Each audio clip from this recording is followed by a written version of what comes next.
3 months is all it took.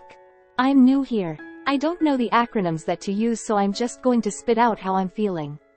3 months ago, my fiancé, in a long-term relationship of 10 years, began to expand his career by becoming a store director.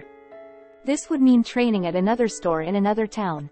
I was fully supportive, fully committed to seeing him succeed. The training started in August and would only be for 3 months. During this time, we did not get to spend a lot of time together because he was working many hours and dedicated to completing projects and tasks that were needed in order to complete his training.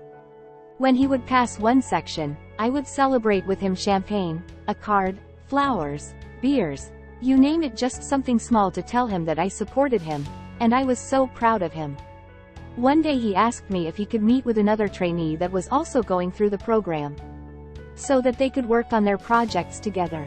He told me that he wanted to ask me before he did anything like that so that he knew that I would be comfortable with it. I completely and 100% trust my man, so of course I did not have a problem with it. Jokingly, I said, as long as there's no issue, like if I don't have anything to worry about. He reassured me and said he would not ever betray my trust. I believed him. I had no reason not to. He asked me if it was okay and wanted to know that I was comfortable with them working together. He assured me I had nothing to worry about.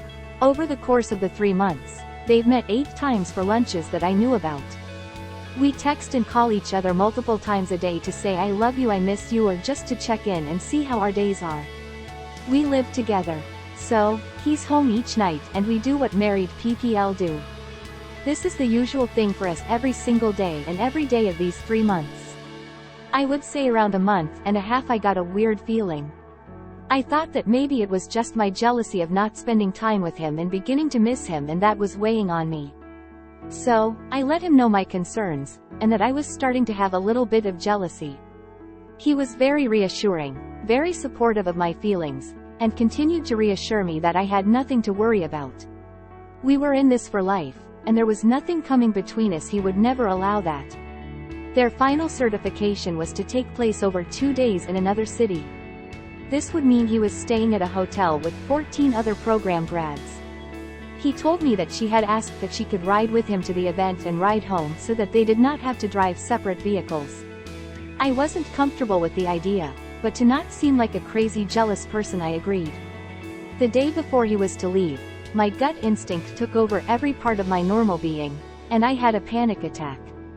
I left work, came home and called him. I told him exactly how I was feeling, but I was scared that something was going to happen and I didn't want to lose him, and all my fears that I just didn't feel right. I even began to think that I was experiencing separation anxiety. He asked if I wanted to have her drive separately. He reassured me that he was not going anywhere and that I had nothing to worry about. After him, calming me down and talking me off the ledge, I agreed that maybe I was overreactive, and it would be silly for them to drive separately. I still couldn't shake the feeling in my stomach. I knew something wasn't right. However, I gave him the benefit of the doubt. Over the 2 days of his certification, we were in contact several times a day. I noticed, though, that it was when no one was around. It was only when he was alone. His group went out to dinner, went bar hopping, and were out until past midnight. I felt for a professional program that this kind of behavior was not really professional and on the up and up. I definitely took issue. Fast forward, he's home and we're eating breakfast the next day. She calls his phone and he ignores. I said, "You can answer that, why wouldn't you?" He said, "Because I know you'd freak out." I said, "Why would I freak out over somebody that you work with, that you talk to?" He completely gaslighted me the entire time, and I fell into the trap. I bought it hook, line, sinker. The next morning I went through his phone. I saw messages from her saying that she was horny, asking if they would be taking a nap one day. A selfie-type picture of her kissing his neck and him all smiling. Selfies of him from a hunting trip that he had sent her previously. I couldn't even get through the messages before waking him up to confront him. He was able to get the phone and delete all the messages. So, I will never know the extent or the truth. He tells me they never were physical, that he was just having fun. He was under a lot of stress these last 3 months and I had no idea what that felt like. That he just wanted to release and to have some fun. He knows that he messed up and that he feels very bad. I cannot shake the feeling of being at fault, even when I know that I did not do anything to deserve this. His betrayal is on him alone. He said that he had felt distance in our relationship for a while now, and maybe that had something to do with it. I was completely unaware, and he had hid that from me. His words never told me that he had any issues with us, or that our relationship was lacking anything. I told him that going forward he needed to end the relationship with her and I needed to see proof of that.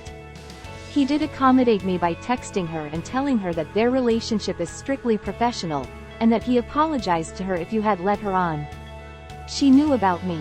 She knew he had a girlfriend, fiancé, and a long-term relationship of 10 years. At least he said she did. He told me if I contacted her that he would never speak to me again. That if our relationship means anything, I'd leave her out of it. That I just have to trust that he did not sleep with her. Over the past 5 days we have been working on re-establishing trust, but it has been very difficult for me. I find myself needing him and his attention. So, I'm not sure that he's being held accountable for what he's done. He fooled me over a period of 3 months and then attacked my mental health by making me think that it was all in my head. Now that I know the truth or part of the truth, I'm made to feel like it's my fault. I know he must have guilt and that he must feel ashamed, but I don't see it.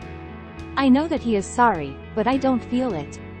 He has a very avoidant personality and having to be too accountable might be too much. We've been working nightly on restoring trust with a sharing, giving activity I came up with. It's been going well. We went on a date yesterday and did some shopping for our upcoming family vacation. While he was at work today, he sat in his truck for lunch. I knew because we share our location with each other. I asked if he talked to her. He said, no, but wouldn't let me see his call log. This is all so raw that I reacted poorly to him saying no, and I couldn't believe him.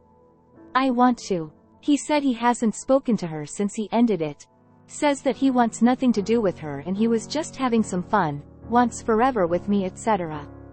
Maybe he just wants another 10 years where he doesn't have any responsibility. I've just rambled through this and I'm not even sure if it makes any sense. I needed to vent. Maybe you have advice.